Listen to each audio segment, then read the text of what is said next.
Season 4, Episode 12 starts now. We are in the X-Men 97 era, which means we're talking about it, but at the end of the show. So if you haven't watched yet, get your MCU news with us at the top of it. I'm BD, joined today by Jenna Anderson. Hey, everybody. It is a chunky show today.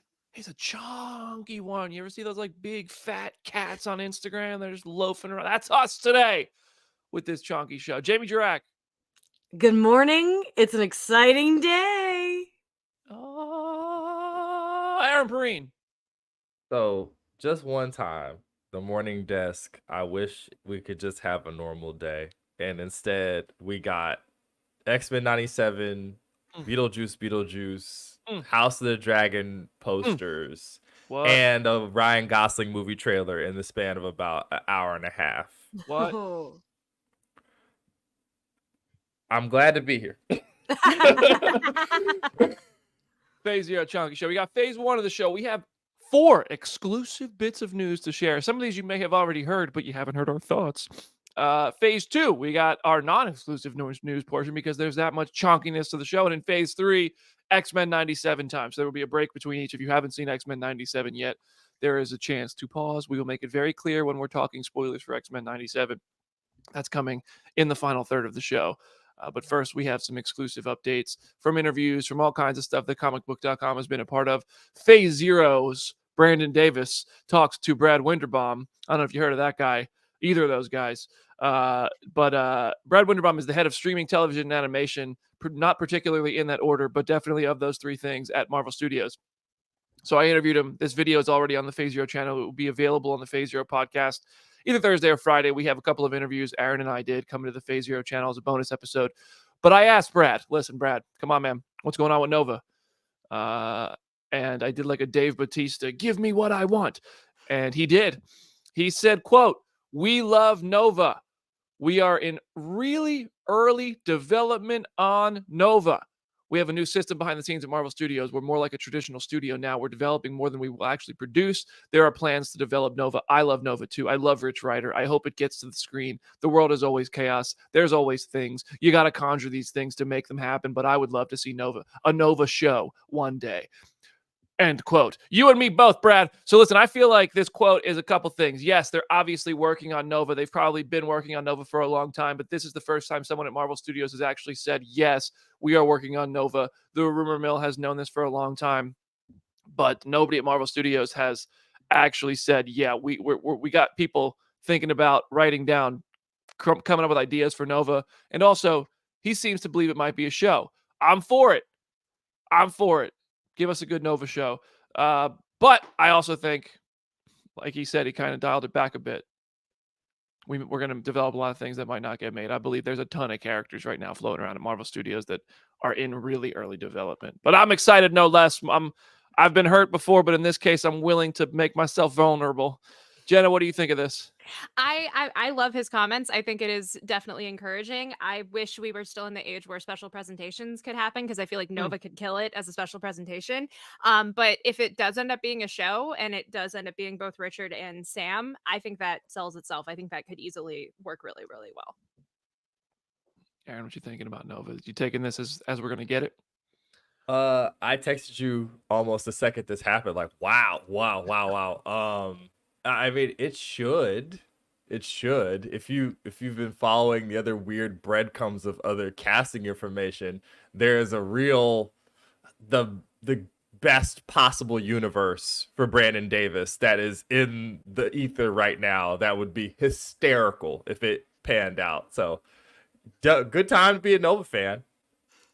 It's always a good time to be a Nova fan, let me tell you. Jamie, any thoughts? I'm very happy for you. I think the real news here is that we're developing more than we will actually produce. And which is he said that's how studios do it, and I think that's cool. But it also, I think, is going to be a challenge for the 4 of us specifically because we get things like maybe Nova, and now we're going to spend the years and years being like, is it happening? And then I feel like that's only going to become more of a thing with more characters, which is again not a problem. I think in the world of making things, it's just a problem for our jobs. So we'll see. I'm getting war flashbacks to being a DC fan from like 2016 to like 2021 of just projects being reported to be in development that like never were going to pan out, but they were in development, so people thought that they were real. As long as they never go as far as the Inhumans movie or Armor Wars, which I don't think is ever going to happen. But no, I do think Nova is obviously going to happen at some point. Like, there's no way they don't eventually introduce the Nova character. I think they will. But whether or not that's in like the next 5 years, I have no idea. But I like the idea that he kind of said, I want to see a Nova show. I think a special presentation would be really cool. Selfishly, I want more. And I think a show would be cool. I think that they've also learned quite a bit from their shows. I think that dialing back the number of shows will allow the production value and the quality of the show to be upped a bit. And a Cosmic Nova show starting with the destruction of Xandar. A Nova anything starting with the destruction of Xandar, showing him surviving, and maybe even showing what he was doing during the blip to catch us all up. I know in the case of Fantastic Four, I'm not okay with living in the past, but with Nova, I'll live anywhere. So I just think I mean, Thanos is my favorite MCU villain. You throw him in the opening scene, just destroying Xandar.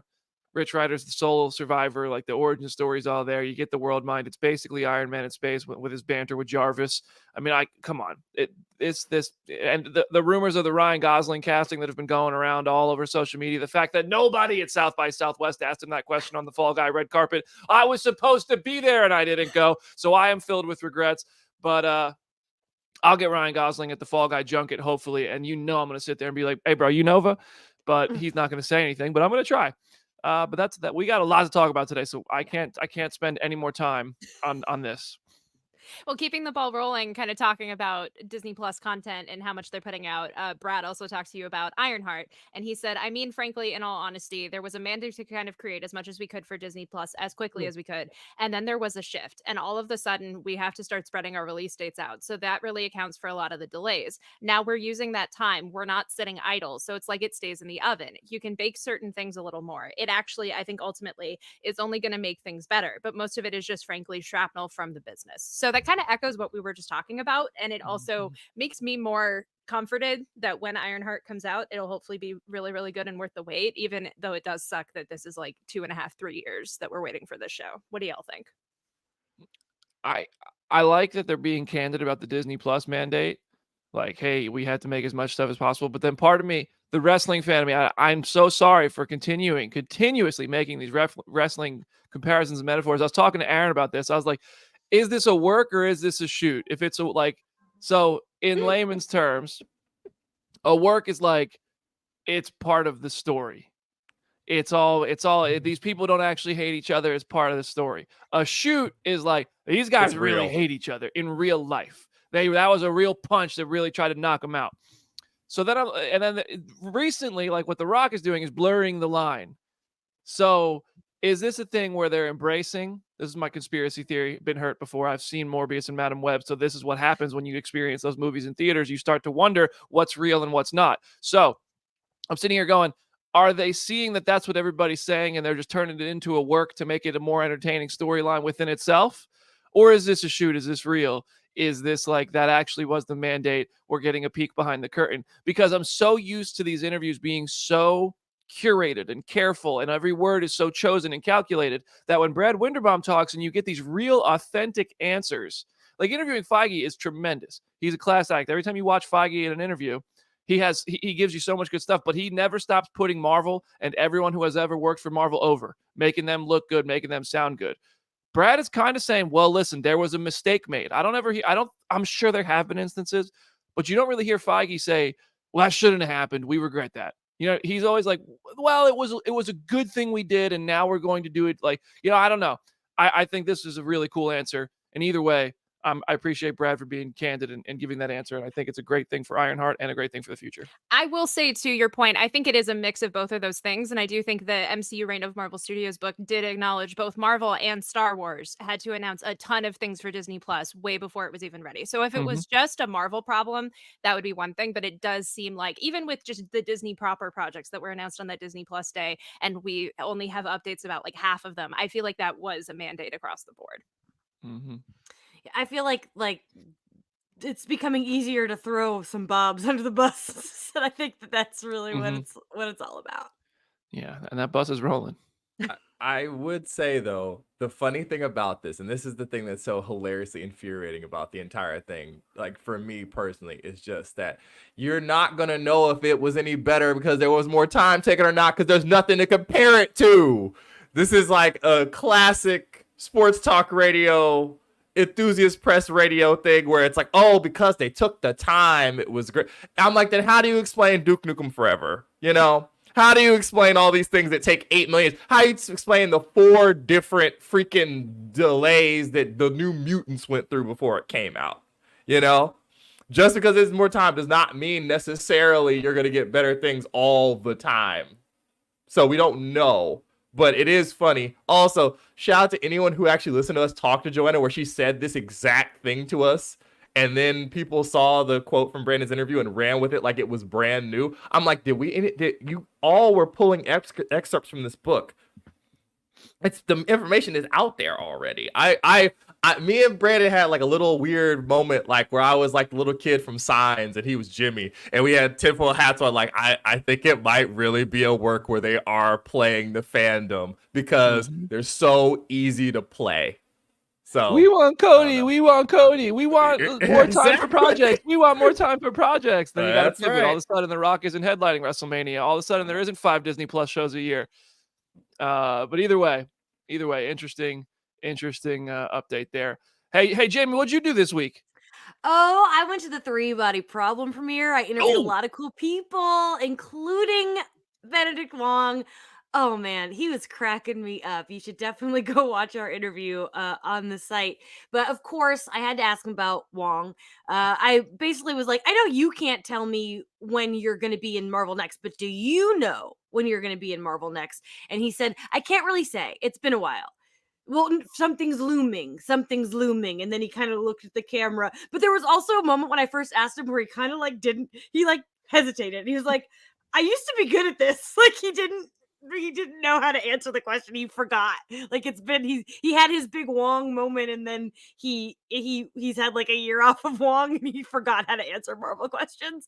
But it was really funny, and it was enough that made me hopeful. I feel like we all know we're gonna see Wong again. What do you guys think? There's no way he's not in Avengers 5. Like that feels like a guarantee in my mind. Doctor Strange's Spider-Man spell hit the real Wong. He forgot. I just imagine Wong is hanging out with Madison this whole time, just chilling. Yep. They're binging House of the Dragon right now. They're chilling. As people have said, there was no connectivity in phases 4 and 5. Yes, there is. It's Wong.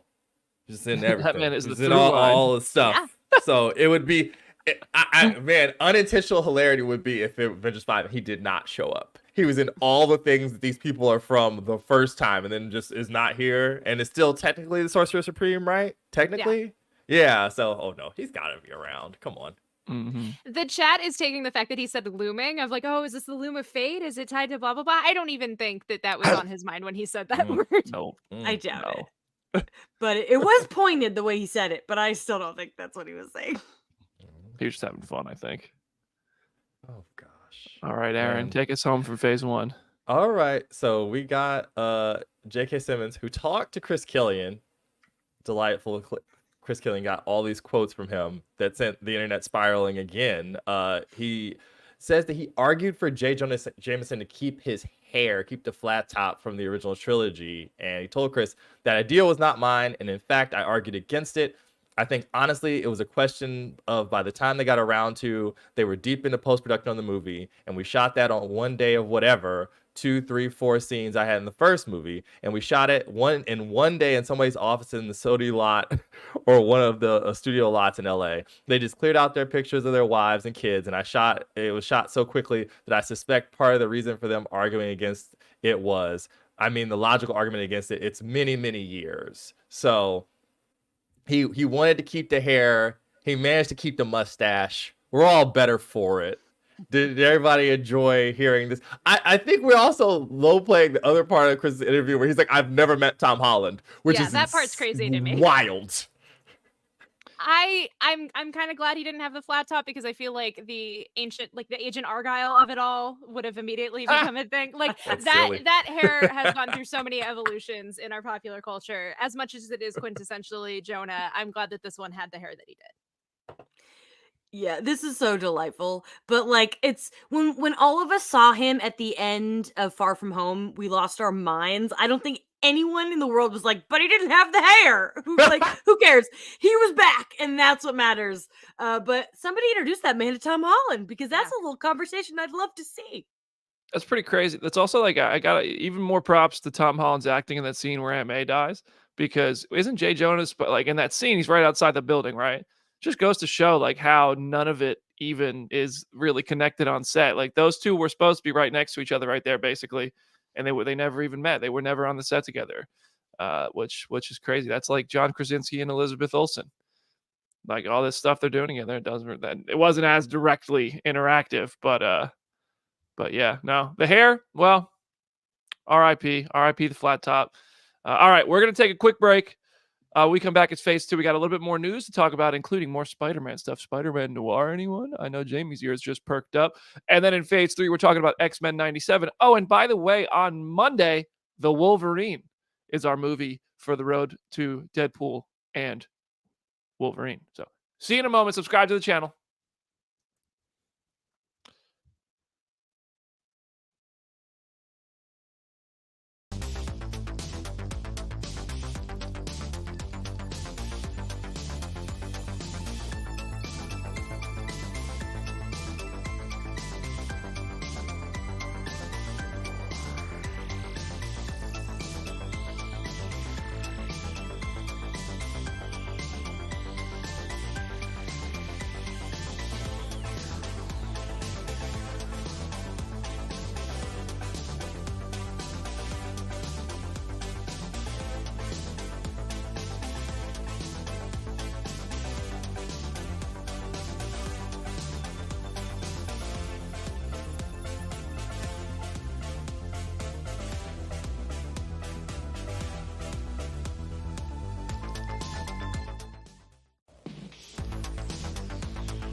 Hello and welcome back to Phase 0. We're talking more news, so if you haven't watched X-Men 97 yet, don't worry, we're not talking about it quite yet. First, though, we got some real exciting business. Nick Cage confirmed that he is in talks for the Spider-Man Noir show. He said to Collider, well, I can say that we have been talking. It's no secret that I love the character. I think the character provides another mashup of sorts. I can combine my favorite Golden Age performances, Robinson, Cagney, Bogart, with a character that is, I guess, widely considered Stan Lee's masterpiece. I see it kind of as foray into pop art mashup, sort of a Liechtenstein mashup by way of Bogart and Cagney, but nothing's definitive yet. It's just a conversation. Oh, I love this. I love that he's dropping noir names, that he's dropping this art. It's just, there's so many possibilities. And if this happens, it will be the best thing that has ever happened to me personally since Catherine Hahn joined the Marvel Cinematic Universe. What do you guys think? I could I'm listen to him just spout references and all day. Like just hearing him talk about this character and the references he's pulling makes me just so elated. I need this show to happen. I'm still not entirely confident given Sony's track record, especially with TV, but like for your sake and for the sake of the entire internet, I desperately need this to happen. I want it mostly because I've never heard Jamie make that sound before in reaction to any news. So I know it means something. I mean, I think it'd be cool. Yeah, easy win. Sin City, but with Spider-Man. With Nick Cage.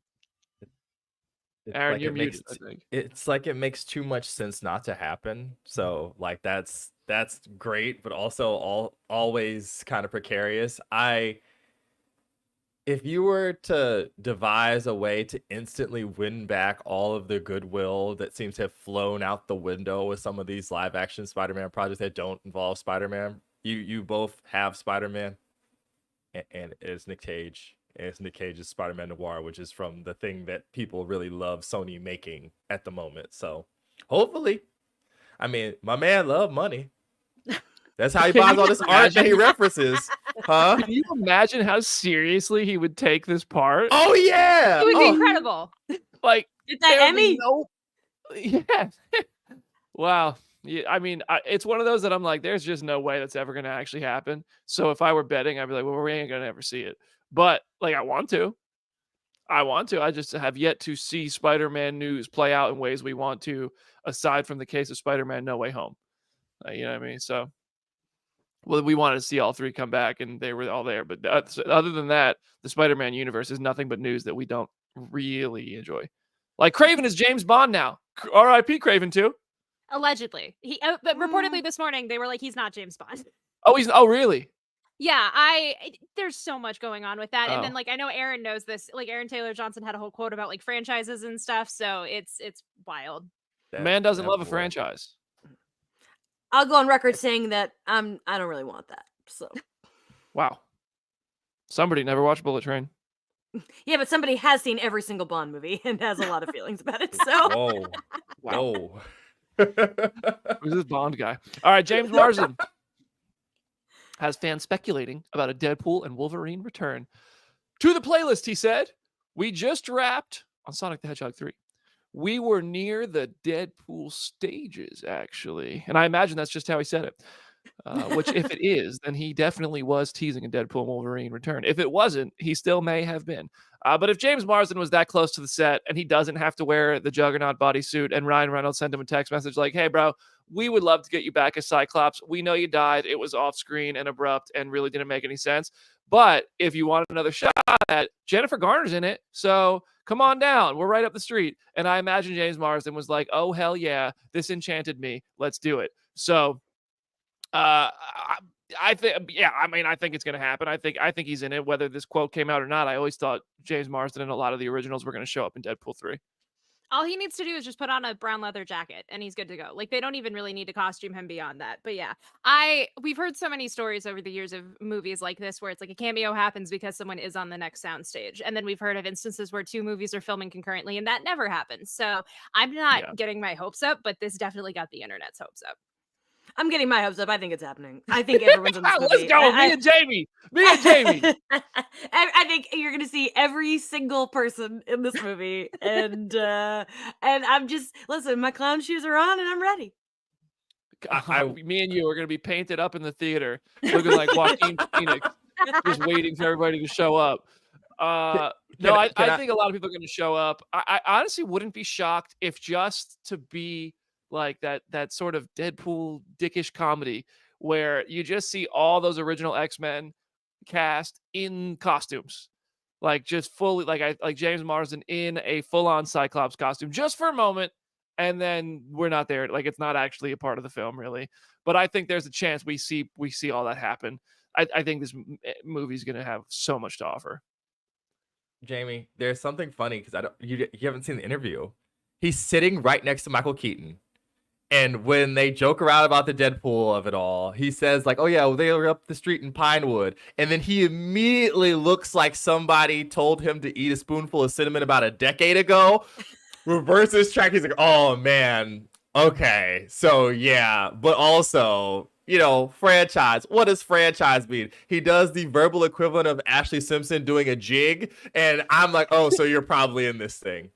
So yeah, you need to go and watch that, Jay. It's funny. Like, okay, I assume this is for Knox Goes Away.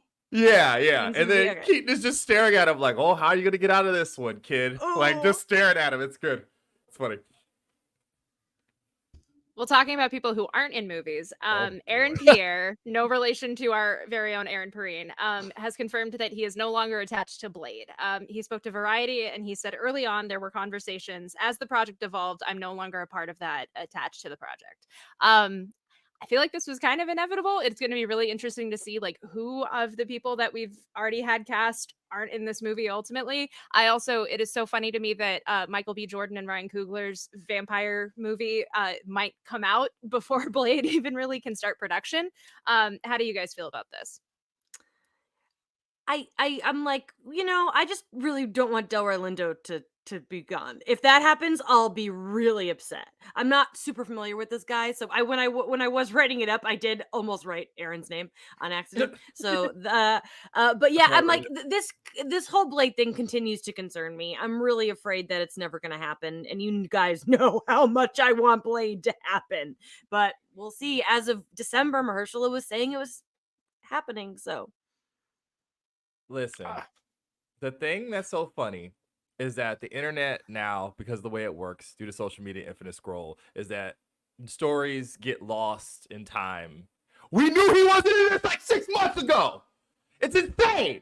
I get so mad watching goofy freaking quotes get resurfaced or recontextualized. And it's like, oh, well, now he said it, so it's a thing. We knew he wasn't in this. The second they cast the person from Pearl in this as the villain, you knew he wasn't in the movie anymore. We knew that already. Why?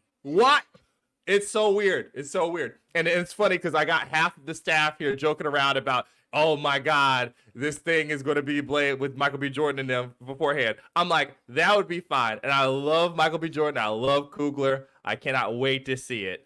This movie's going to go into production. It's going to be out when it's out.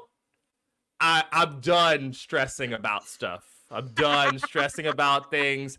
I'm probably the person that's the least amped for Blade in this whole thing. What are we all yelling about? Go enjoy X-Men 97. Oh, you're yelling, Aaron. I don't understand. On the internet, I'm like, people are like, oh my God, it's never going to happen. They're going to screw this thing up. We have nothing to go off of. There's no trailer. There's not even any blurry screenshots. We haven't had any PR people yell at us about sharing the screenshots anywhere. Hi, Jim. Jim just said he feels like I need to go sit in the corner. You can say, but you got to stay in jail, Jim. You got to stay in jail. I'm done. Goodness gracious, man. Ugh, it drives me crazy. No further questions, Your Honor. I got nothing to say. Now, see, the funny thing is that Adam Kahn in the comments is like, so why are we talking about the Nova news when we knew about the Moon Knight writer who was working on a Nova show? And I'm like, well, that's one thing when a producer is telling you in an interview. We had it reported already. You really think there was going to be 2 different villains in this Blade movie? You really think that after all the stuff it's went through? And by the way, the writer you're talking about worked on the earlier things of Blade too. Just so you know. Since we want to read IMDb at me. Goodness gracious. Go ahead, man. Go ahead, bro. Oh my. You got it, BD. We broke him today. You got it. Love you, Aaron. Happy X-Men 97 Day. We killed Aaron's joy. Gracious. Do we want to drop one more little bit of news before we This move one's on? a this little bit piece of news lighter. is This one's a funny. little bit lighter. Yeah. All right, so Miriam Margolyes, what a delightful British icon who has just been saying hilarious things in the news lately. And it turns out that she turned down a role in Agatha. She said, they contacted me and said, we're doing a story about witches. I thought, oh God, not witches again, because I've done that with Harry Potter. I don't like America, and I didn't want to be in Georgia for 4 months. So I just said, well, I want £1 million. And they said, you can have $500,000. And I said, no, I don't want to do it. So it just stopped. Good for her. Like, honestly, at her age, if you don't like going to a place, yeah, you should get £1 million. Like, my theory is that this is the same role as Patti LuPone, and that maybe she was offered it first. But I'm not really sure if she's a singer. And like, for me, if you're casting Patti LuPone, it's so she can sing. But I honestly, I'm like, I hope that like there's a lot of witches in there. But yeah, she's if you don't know, she was Professor Sprout in the Harry Potter movies. Like she did. I don't blame her. She did that. She played a witch, and people our age, that's what we know her best from, much to her dismay. So, she's just funny. I think it's hilarious. I was going to say the same thing of like maybe that was Patty LuPone's character, and like either way we now have Patty LuPone in the MCU. So like maybe we won out at the end of the day, but I do not blame her for this reasoning. I think this is very hilarious reasoning, and just to hear someone say I don't like to live in America and I don't want to live in Georgia for 4 months. It's like I'm sure there are countless actors who have been involved in projects like this that have that mentality, but it's another thing to just flat out say it. So I respect her for saying it. I think a lot of the world really doesn't like us. Yeah, that's correct. Yeah. And they would maybe be right about that. So. It's funny to hear an actor talk this way. I've gone through Border Patrol in London, and they're like, "Oh yeah, you like Trump then, do you?" And I'm like, "Well, all right." I think that's just the perspective of us. It's like, no, no. But good for her on having a price and saying, "I ain't spending 4 months in that place. I see the news. Want me to risk my life and go live in America?" No, it's a hilariously candid quote since we have a few today. I love the comment here. Takes notes. Don't ask Aaron about Blade.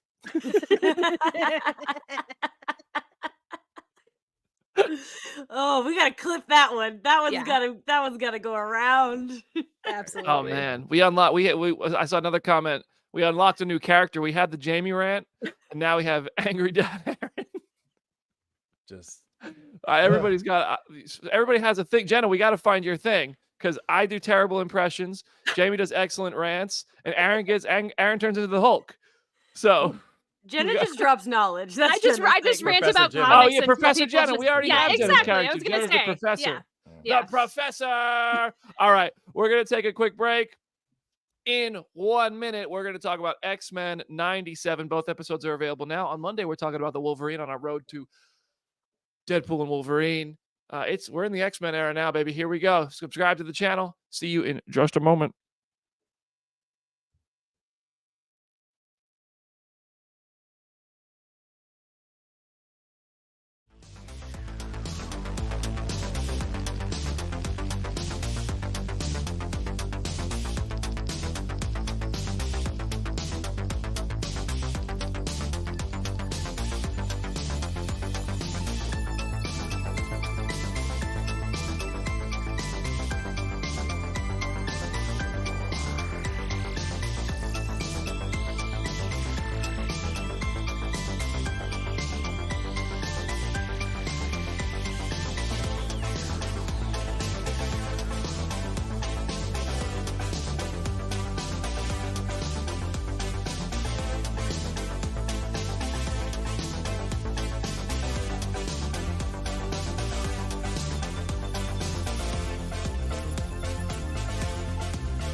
Welcome back to Phase Zero. We are now in Phase 3 of our show, and it is the X-Men 97 era.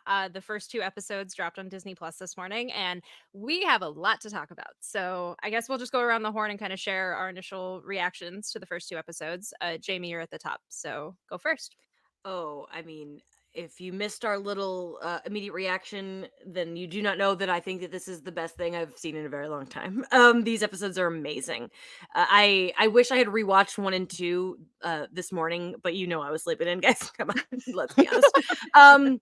It's just if you're a fan of the original series, it's nostalgia, but also just so much more than that. It's well written. The animation is beautiful. I'm just so excited. I tweeted this yesterday, but my 2 most anticipated shows of the year are Agatha and The Acolyte. But X-Men 97 has set the bar so high that they have some big competition. So,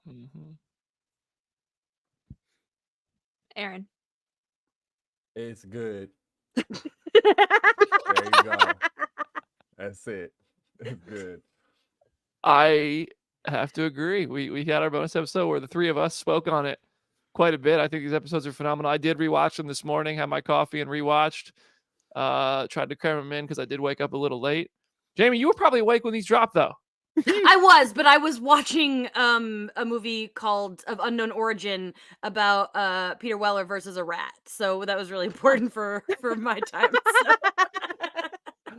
All right, Jenna, what you haven't had I a was chance about to to speak say, about Phase Zero yet. The yeah, moment we've all been waiting for. I've now seen these episodes twice. I did rewatch them when they dropped this morning, and I got a little emotional, honestly. Like, these are just incredible. I'm very excited to talk about episode 3 once we get to it next week. But just even like now having seen episode 1 and 2 twice, I think they get the team dynamic so well. They get the characters so well. The animation, as someone who loves the original series, is much more seamless than I had expected it to be. And there are just so many things in terms of action sequences and like monologues and everything that just make so much sense in a modern context. So I love the show so much. I'm so happy that it's out. And yeah. All right, so let's start at the top. Episode 1, we're going to talk about episodes 1 and 2. We got spoilers here for X-Men 97. If you haven't watched yet, you're about to have it ruined for you. It picks up very quickly after the first show left off. The really first thing I want to talk about is the fact they're treating Charles Xavier really like he's dead. Yeah. And we know from the end of the animated series, spoiler alert, but this was 20 some years ago, he's out with Lilandra. Like he got shot by Gyrick, right? And then now he's out with Lilandra. Presumably they're the only people who can save him. And there are people who know that. But they're all acting like he's dead. I've been curious about that too, because I'm not entirely sure why, like, even like Scott and Jean and all of them are approaching it that way. But yeah, like that is kind of the cover. I don't know if they're just all trying to like maintain that cover as much as humanly possible or what. Yeah. Maybe I took it as like they don't believe he can ever come back because for the way that episode ended, it seemed like they can only take him so far away and get him to, because he was like still like kind of in a coma, kind of dead. Do I believe he'll be dead this whole time? No, I don't believe that. But it is interesting. Like we haven't heard, I don't think Lilandra's name was dropped at all. No. And we had the Charles appearance with Morph as Charles with Ross Marquand as the new voice of Charles in this first episode. So, I mean, you don't cast Ross Marquand as Charles and not, have him show up for a bigger role than a Morph transformation cameo. The thing that stood out to me right away was the action. This starts with Storm and Bishop fighting side by side. Cyclops coming in using the vision or the beam to move himself to quickly go put it in reverse. And I thought the action was so well done. And what else we got here? Relationships right out of the gate. Scott and Jean. I think that what we keep talking about with our road to Deadpool and Wolverine rewatches is that they do relationships and characters really well in the X-Men movies most of the time. And this show does it really freaking well. Like it really gets you invested in the dynamic in the relationships between these characters. And I think that when the X-Men come to live action, that's going to be the most important thing about these characters. On their individual ground level, I think you have to get that right. And this show out of the gate, like even if you never watched the animated series, I think people can pick this up and they're like, oh, this is awesome. I love these characters. I get it. Even if they don't see the 5 seasons prior where these relationships were fleshed out even more. Like, I know Jamie tweeted in her initial reaction of just like the drama and how that is like so core to these initial episodes. The X-Men are a soap opera at the end of the day, and you kind of have to treat them like that in order to really hit the nail on the head of like what makes them so special compared to other teams. So I'm glad we have that much of it this early out of the gate. That's why I love them so much, because you said it, they're soap opera. And that is oh, you guys, I don't know if you know this, but I watched General Hospital from age 5 to 17. So it's it is something that I just love drama, especially romantic drama. And this show is nailing it. Speaking of drama, Gyrick is back. Scott's trying to negotiate with him or not negotiate with him because that's what Gyrick says Charles would do. But Jean has Cerebro, and she has a vision of massive. First of all, Gyrick is the guy who shot Charles back in X-Men the Animated Series. So anybody who's watching this who hasn't watched it, that's the history there. That he's why Charles is gone, presumed dead apparently by everybody, but was sent off with Lilandra to be healed. Cosmic technology and space and all that was the only thing that could save him. So they all agreed, send him out. Jean has a vision. Master Mold introduced in X-Men 15 in 1965, also appeared in season 1 of X-Men the animated series, tried to replace Senator Kelly's brain with a Sentinel computer. That's also something that was pulled straight from the comics, or like the Sentinel brains replacing brains with Sentinel computers. So the animated series is following the comics quite a bit. Jenna, I want two things real quick. One, I love if you have Master Mold insights from comics. And Aaron, I know you asked about comics being followed to the director. So I love if you guys could speak to that. I think it'd be really interesting to hear about. I mean, honestly, you hit the nail on the head, like just talking about like how it's relevant to the show. Like there's just so many other little things in the comics, but they're not like super relevant to the conversation. I do want to hear Aaron's comment though. So when we asked about this, he wanted to say something and then felt like he couldn't. So he said he would come back and talk about all the comic stuff after it was over. But the funny thing is that Weinbaum also gave away the game a little bit to BD earlier in their interview about the idea of things stretching from Claremont all the way up to Grant Morrison. And I'm like, there are some funny elements or some elements that I remember saying to Jamie and Tony that like I never thought I'd see on screen. Like just never. Just what? So if you think the first two are a little bit wild, as we go forward, I have a feeling it'll get even more nutty than it is right now. And they're very loose adaptations of things because there's a lot. The pace is so fast that we're going through stuff. Like Ariel watched episode 2 and was like, this would have been 6 episodes of the Fox Kids show. And I'm like, it really would have been. It would have been long pauses on like Jean like sad, or like Storm looking through like out the window and not being able to feel all the stuff. For more context on Master Mold in the comics, he is basically dishing out this thing called the Retribution virus, and it's a thing that takes the mutant ability away from mutants and kills them, and he hits Banshee with it at one point, and things like that. So Jean is very rightfully afraid of that vision of Master Mold. Something to be afraid of in the future. I'm curious if that's obviously a place this is going to go. Also the sky. Hold on, I want to talk about something. Hold on, let me put the tinfoil hat. Boop, boop, boop, boop, boop. The sky in that scene reminded me of kind of the effects of like dark magic in What If and representing Scarlet Witch. That was Kirby Crackle, which is just like Jack Kirby, the way that he would draw like cosmic backgrounds was very much that like dot sort of thing. And when I interviewed the What If team from season 1, they said like that was very much an intentional homage to Jack Kirby. So I'm going to assume it was just a other stylistic thing of just trying to homage it, but as opposed to being something tied to Wanda. It's impossible. Everything is an Easter egg. I don't think it's impossible. We see her, by the way. I think that there's a lot of stuff hiding in here. Yeah, I think there's a lot of stuff hiding in here.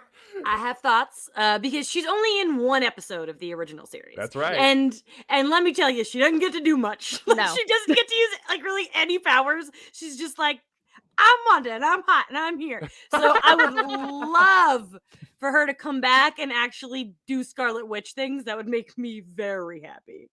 Yeah. Black Gay Comic Geek in the comment section. Michael, friend of, we gotta get Michael on the show one of these times. Saying that he misses the days where there would be 3-part episode arcs like Phoenix Saga Dark. Those were like 5. Oh, okay. He said there are 5 parts. We can't get that in these short season days. No, we can't get 5. But there is in the episode titles, I forget which it was, but there is an arc coming to this show. Like episodes like 5, 6, and 7 or something are all part of one arc. Yeah, we're getting parts for sure, which like we have to, because that is like that is one of the most unique things about this kids show, right? Like that was a kid show, and that kids had to pay attention to, which I think is really cool. But yeah, they confirmed in the episode titles that we're getting some parts. One thing I looked over when talking about the start of the show is that Daily Bugle paper that goes by. I remember this because you guys said Wanda might show up. There's a headline of the Daily Bugle paper that goes by before that opening action scene that says, "Is Spider-Man a mutant?" Now, obviously, that's probably just J. Jonah Jameson trying to be, to make Spider-Man look bad, because in this world there is a lot of tension towards mutants, so therefore it would be associated with a certain demographic as a bad look. Wow, if that's a parallel to the real world, well, look at what the X-Men do. So I do think Spider-Man will show up. They've teased cameo. Spider-Man showed up in the animated series. I think we will see Spidey in this series if you in these 9 episodes. I think so. I'm taking the over. I'm taking the under. Another part of that newspaper does reference the Hellfire Gala, which is kind of interesting because talking about the comics and talking about the Grant Morrison of it all and like anything beyond that, like if we get to Krakoa, if we get to the Hellfire Gala and we're able to kind of like remix it in this new context, like I would be over the moon. Tell you Jamie what, is like nodding. her I just want to excitedly. see the clothes, the fashion. What are they going to draw on my girls? You know, that's what I want to know. I'll tell you what, my House of X comic, my trade just arrived in the mail, and I fly to London tonight. Those pages are getting turned. Yay. Oh, baby. Yeah. But like the Punisher, there were so many Marvel characters in the animated series. So I think we will get cameos in this. Not in these first couple, but I think we'll see some non-mutant Marvel heroes. Maybe not villains, but I think we'll see some. I hope so. This show's great, though.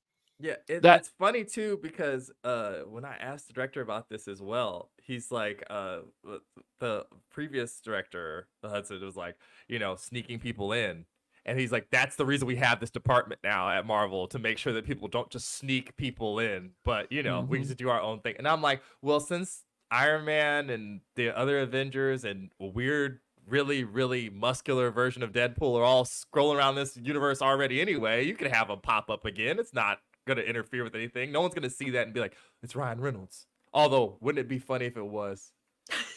The internet would explode. Imagine they got right. Ryan to voice Deadpool in this series. That's what I'm saying. That would be great. I would love that. I mean, shocking. I would love that.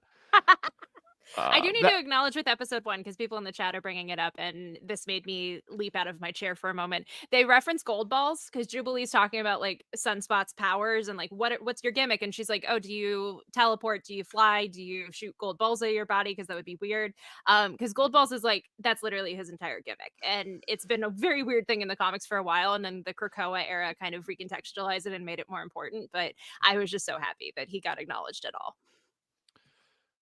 So basically the start of this show is Xavier's gone. There are mutants who still need help. The world is still pissy at the mutants, but Xavier's presumed death has earned some sympathy, and the episode ends with Magneto saying he owns the school. There's a bunch of action. The action sequence where they're falling out of the sky is fantastic. Trask, I think Trask is going to have a small role in this show, and I think this was it. I think he served his purpose of getting the X-Men together and showing an action sequence when he was masterminding those Sentinel remains, then the new one. And then Magneto owns the school, and Jean is very pregnant and about to have that baby. So that's pretty much the takeaways from episode 1 as far as the story is concerned. And did I miss anything? Because I'm also confused. I don't know if there's anything I am thinking of from episode 2. Like I'm thinking of Magneto and Rogue. Well, that wasn't really teased in episode 1, right? That's more episode 2. Yeah, that's episode 2. Gambit and Rogue is kind of episode 1 where they're at the club and Sunspot and Jubilee are dancing and all this stuff. And I think that the club scene, it just shows the kind of place mentally, socially, all these characters are at, and then also it gives you action sequences with all of them kicking ass. It's just a really, really well done show. And then now in episode 2, Magneto, he says, y'all want to know what FOH means? It doesn't mean what you think it does. Get the out of here because he can handle electricity too. He recruits Leech. He's got, he's doing his thing. But the scene I really want to talk about from episode 2 is the scene that is Jamie's favorite scene for sure. Magneto and Rogue. That has to be your favorite part. Okay. I feel a little weird about it personally. I love it because love triangle and this kind of thing. Yes, that's not just the classic, Scott, Jean, Wolverine love triangle that we all know so well. My jaw dropped at this. First of all, as I said in our bonus episode, Magneto is so hot in this show. And I do not blame Rogue for going for it. And it's like, girl needs to be touched, and unfortunately, Gambit can't provide for her, and it's really sad. But I think I love this because, like, it's gonna implode. Like, this is not an end game relationship. It's just not. But it's hot, and I love it, and it's dramatic, and it was totally. I literally, like, I couldn't believe my eyes. And I know some people hate it, and I get where you're coming from, but like, embrace the drama, babies. Embrace it. Listen, people have needs. When I first watched the screeners, I was like, did I miss something? Like, did I forget a storyline from the original series that like seeded this in any sort That's of way? what I thought. And it was like, nope, okay. But like Jamie said, the drama of it and like the potential for mess has me super excited, even though this is like so kind of out of left field. I also think back to our first class episode from earlier this week, talking about like what motivates a mutant to kind of go to Magneto's side. I think like I can see why Rogue would get closer to Magneto in the context that she's in. So yeah, for the drama of it all, I'm elated, but very confused. Oldman in the comments calling out daddy issues. Rogue has them. Like, I'm saying. yeah, like there is a scene in the first one where she's literally like, "But Daddy, how could you say that?" Yeah. And he's like, "You're not my daughter anymore. You're a mutant." So like, yeah, she Well. has daddy issues. That's totally valid to put that on her. But She's it got a doesn't new make it daddy any less now. hot. Taylor He's got a new Swift daddy gonna have now. that on the album. Wow. But for a little extra context on this, in the comics, Magneto and Rogue they touch, and that is justified by never in an explained way that I can recall. Magneto simply saying like the science of it, but simply just saying that because of his magnetic powers, he can not be affected by Rogue's powers. Like he can But that oh man, never mind. I'm just kidding. You think about the scene where Mystique could only go 50% when using her powers. This is a kid's show. This is a kid's show. They bumped up the rating though. So Yeah. Oh boy. Good luck, Magneto. Magneto is the best part of this episode, in my opinion. That scene at the UN. It was a lot of those FOH people and the executioner and all them were really giving very special people vibes. And I was loving that the thing I wanted to talk about from Magneto and Rogue was that was a pivotal moment for Eric, because she tells him, I earned their trust. I didn't demand it. So I think that puts Eric on the trajectory that we see in the rest of this episode, where all of us who know the history of Magneto are expecting him to just demolish all those humans there, especially when the most infuriating moment of the episodes happens when Storm loses her powers because she gets shot by Executioner's stupid freaking dart. So he gets pissed off, but he says he takes it as an opportunity to both send his message to the UN.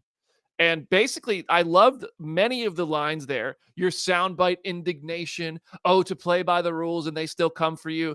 And then when they're up nearly blasting him into space, he says, "Do not make me let you down." Woo! He's like, "I'll play, but y'all gotta play too." And I just think this Magneto is so well written and so well performed. I just and also very hot, as everybody wants to say. So this was great. This was so well done. Just freaking phenomenal episodes. Like I said at the start of this segment of just talking about like modernizing the show and like letting these characters have this more modern sensibility, like everything in Eric's speech just felt so pivotal to today as much as it does to 1997. And like I got goosebumps both times that I watched this. I think that if that ends up being like the peak of the series, I will not be surprised. Mm-hmm. Yeah, Man. Dad Nito is Nito. Dad Nito. That's what the crew calls him, actually, too. They're joking around about it on Twitter today. Like, oh, you guys haven't seen anything yet. And I'm like, what is hiding in the rest of these episodes? But Riz is not just physical appeal. You gotta have the swag, the charisma too, and he's got it by the bucket load. It's funny. You can't imagine Charles doing anything of the sort. No. He's built different. He would have been using the same pickup lines as we just talked about on Monday the whole time. Yeah. You're talking to Senator, the UN. your eyes are two different colors. I couldn't help it. Yeah. This Magneto, I'm so here for how they're presenting him in this, because Magneto's always been, I don't want to call him wishy-washy, but sometimes he's good and sometimes he's bad, and he always does what he believes is right. And I think, as we were talking in our first class episode, the relationship between Eric and Charles is just so important and sound, and I really, really love that he's like, my friend died, and I'm going to follow through with his wishes, even if it's not what he would want to do. I really believe that this is what Magneto would do for Charles, and it's really beautiful. And the writing, that speech was amazing. Yeah, seriously. Storm losing her powers, though, was I pissed? Was I pissed? Was I heartbroken when she was like, I can't feel it? Like, oh no. And then she leaves? Come on. Aurora has to be back. There is comic precedent for this whole storyline. Like, it's not completely out of left field. So I have faith if they adapt it the way that it kind of goes in the comics, it's going to be a pivotal moment for her, and it's not just going to be her leaving the show.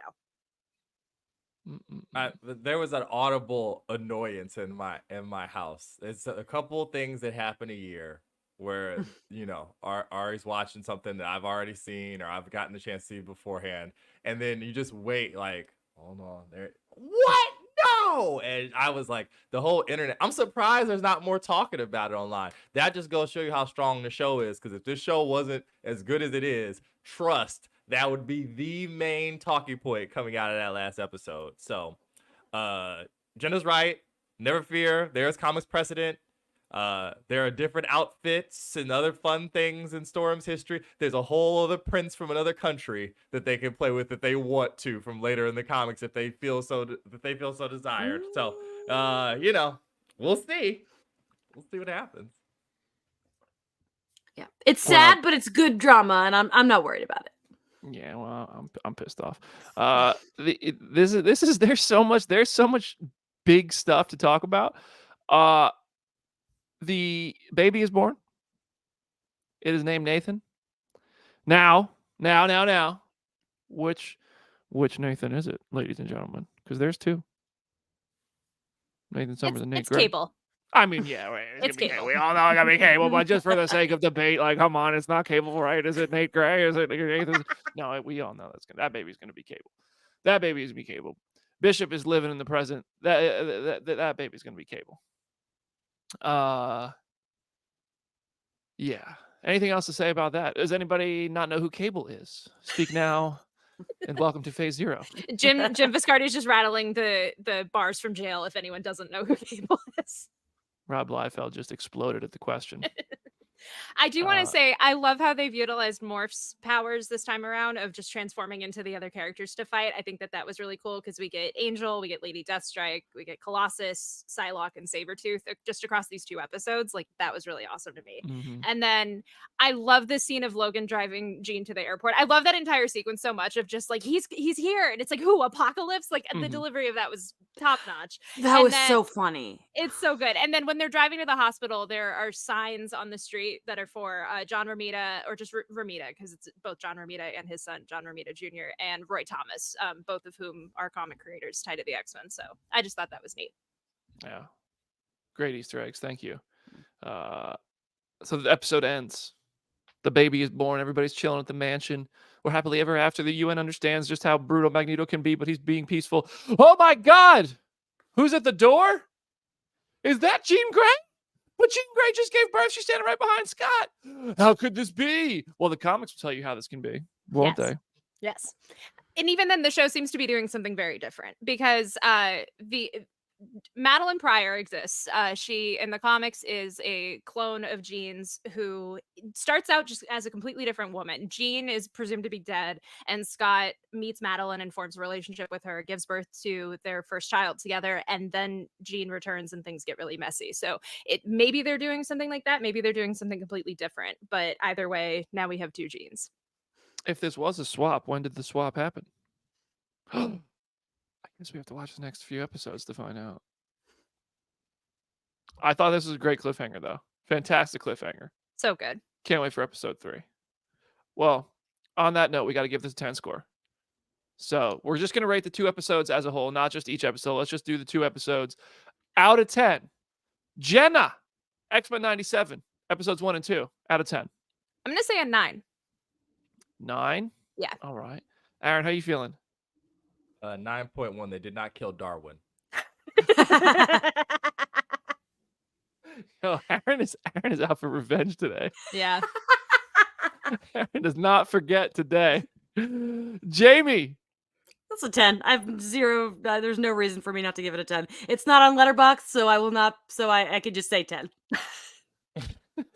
I am with Jamie on this. I'm also giving this a 10. I don't know what else you could have done to make this even better. So we got a 10, we got a 10, we got a 9, we got a 9.1, and then we got to divide it by 4. That gives X-Men 97's premiere a 9.5 out of 10, the official Phase Zero review score. And speaking of cliffhangers, the show's not over. We're going to take a quick 1-minute break. When we come back, we have some breaking news, like a video thing we're going to watch together. A little bonus post-credit scene coming up in just a moment. So subscribe to the channel. See you in a sec.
Post-credit scene. That Marvel video game dropped a trailer, so I figured we could all just watch it together and share some thoughts. Aaron, what's up?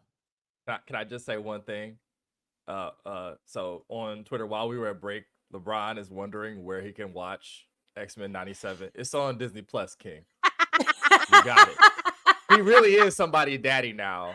Oh my It's gosh. very funny. He went and asked on Twitter just as an open question, and I'm like, big dog, go to Disney Plus. You got it. You got it. LeBron James. Why type it into Twitter when you can just type it into Google? Baby, I'll he's never somebody's understand. daddy. He When don't people know. like get in my comments like, what is this? What do you mean? Like, Google it. It's taking you just as much time to ask me. I'm not typing it out to answer. Go on Google. I don't care if you're the king. Wow. I love it. Oh my gosh. I just sent LeBron an open invitation on Twitter to join Phase Zero. Hell yeah. So for sure he'll be here next week with us, I bet, For obviously. He needs us more than we need him, right? For sure. All right. You know where to find the product. In all his spare time. Maybe he'll get a free Disney Plus subscription out of it. LeBron, if you're watching, I'll pay for your Disney Plus subscription if you come on Phase Zero just once. It's a recap X-Men with us. I'll pay for a year of Disney Plus for you. Yes. That would be something. Man. Unexpected guest invitation. But anyway, video game trailer. Richard, roll the tape.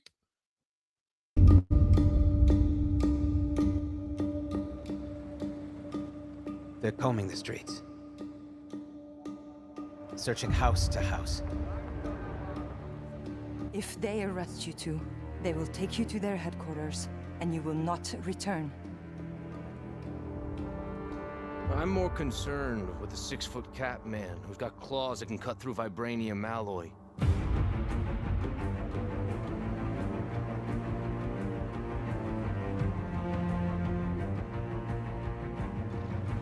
By my count, that makes 2 super soldiers loose in Paris.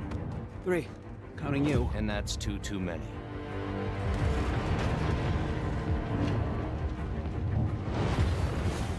I'll be there before the sun rises. Before the Germans, before that American. The Eye of Force has been found. graphics are insane. Please, just stick to the rooftops. Be careful, Stanwasami.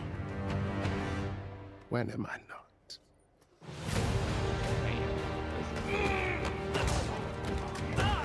It's better if I tackle this one alone. You may encounter some obstacles. That won't be a problem. Our cat friend is definitely here too. By the look of things, he's not very far ahead. The American boy is right on your heels. Who the hell are you? If you wanted us dead, we'd be dead. So what do you want? Answers. That's far enough! Stay out of my way! Stand aside! I do not take orders from anyone!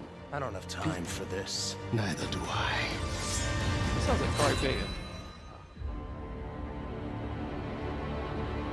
Wow, that actually looks freaking sick. 1943 Rise of Hydra. That doesn't just look like a good Marvel game, it just looks like an outright good video game. Yeah. Like just the story and the graphics are insane. Wow, that looks awesome. Okay. Well, I remember being so hyped for this when this was initially announced, but I kind of was like, we'll wait and see, because that's always kind of the thing with video games. But like, this looks incredible. Like you said, the graphics are insane. Wow. I was worried Steve was going to look a little too John Walker-y for my liking, but like that looks like Steve. I'm excited. I want to know more. I want to see like what the gameplay actually looks like, but like that just looks awesome. 2025. Wow, good year for gaming in 2025. My goodness. If this isn't the complete opposite of GTA 6, I don't know what is, but wow, you can play on both ends of the moral spectrum next year. Wow. Anyway, well that we got to watch a trailer together. It just dropped during the show. So 1943 Rise of Hydra coming 2025. That's our post-credit scene. X-Men 97 era has begun. Jamie, any last words for today's show? Sure, yeah. Follow me on Letterboxd at Jamie Jirak, and keep an eye out for all my 3-body problem interviews. The show drops tomorrow. And yeah, thanks for watching, everybody. We got Jenna Anderson with some last words. Jamie, you didn't say your catchphrase at the end of the show. Oh my God! Stop taking your phones out at the movies. Thank you, Jen. It's like you have to preach to the people, otherwise someone is going to take their phone out at a movie theater in the next week. Jamie just became somebody's grandma with that voice. My Stop grandma. taking your phones out in the movie. That's my grandma. I just became mine. We're all just getting so much more ornery on this show. Just 4 years in. It's at Hey It's Jenna Lynn on social media. As always, go read some comics. There's a really great special this week that is called DC's April Special. It is an April Fool's Day one shot that is just all about DC's monkeys, and it is delightful. So go check that out and just go read some comics in general. Aaron Perrine. Oh God, there's been so much today. Beetlejuice trailer, House of Dragon poster analysis, all the X-Men you can shake a stick at, an Alien Romulus trailer that dropped while we were on here. That game, the gaming team is hard at work plumbing all the stuff about it. So if you love any of this nerdy ephemera, come to comicbook.com, go read about it, listen to the other hosts talk about this stuff. I'm sure that I saw someone mention the Teen Titans movie. Unfortunately, we're not talking about that. I'm sure someone is. Kofi, somebody's out there talking about it. So have a good week, guys. Yeah, the Comic Book Nation podcast will have plenty of DC updates and also their quick save episode. Like we have bonus episodes. They have kind of sub episodes with different names. One of them is quick save. And I'm sure they'll talk quite a bit more about the video game trailer we just watched. Our video game team will have plenty of coverage on comicbook.com/gaming. I'm headed out to London tonight for the Ministry of Ungentlemanly Warfare junket, where I'll be talking to Henry Cavill. And man, I'm trying to get the brass clangers to ask him if he's joined the Marvel Universe. But it's like a grouped interview. So I'm like, man, that's the question I got to ask because that's what the streets are saying. But if I ask that, will I never be invited back again? We'll see. So hopefully just stay tuned because hopefully I'll get that question in there. We'll get to know if he's going to be Captain Britain or something and play our show for you. Oh, wait, I actually got some other things to remind everybody. The Wolverine on Monday. Road to Deadpool and Wolverine review episodes continue. We are in the X-Men 97 episode era, so every episode will be dissected on our Wednesday shows as the Phase 3 portion of the show. Don't know if I'll have a post-credit scene every week like we did this week. We're running way long, so I got to wrap it up. My Oscars speech music is definitely playing. Thank you so much for hanging with us today. Play our show for your mom. Play it for your dog. Subscribe to the channel on Phase 0. Leave a 5-star review. We will see you on Friday in podcast form for Aaron and I's interviews for X-Men 97 and on Monday for the Wolverine and every Wednesday for the rest of your life to talk about Marvel. See you there.